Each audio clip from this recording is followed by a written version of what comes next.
Earlier this year, I rode my bike across the Sahara Desert as part of my journey to ride my bike around the world, and I want to talk about it because it was one of the coolest things I've ever done, and I feel like just because it's over doesn't mean I have to shut up about it yet. Before committing to riding my bike across Africa, the Sahara was definitely one of the bits that I was like the most apprehensive about and the most nervous about, and it turned out to be some of my favorite miles of the whole trip. A lot of people, myself included, were pretty surprised to learn that there were roads going through the whole Sahara. A lot of like goods that are being shipped through a lot of parts of Western Africa come from Morocco, and so it does make sense obviously that there are big roads, really nicely paved. There's a lot of different types of landscapes too. Like I think a lot of people are expecting just like sand dunes the entire way, and it's actually like a lot of different types of topography. Like, of course, there are sandy bits, but there's also a lot of rocky parts and like different colors in the sand and just like a lot more variation than I think a lot of people would expect.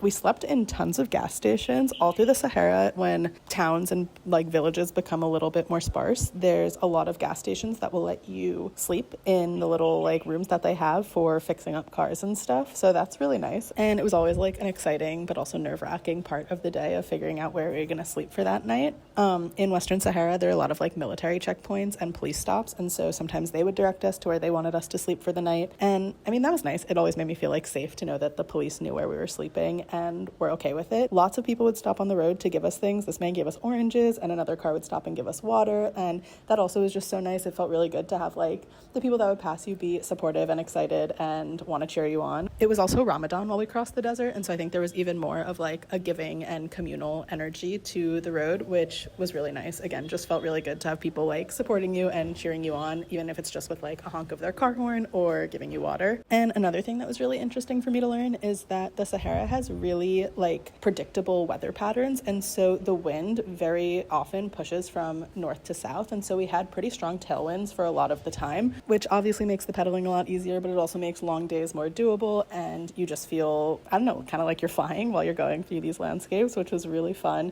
We had one day where we had such strong tailwinds that we were able to do 150 miles in a day, which is like 240 something kilometers. So that was really cool. Probably one of the proudest things I've ever done in my entire life.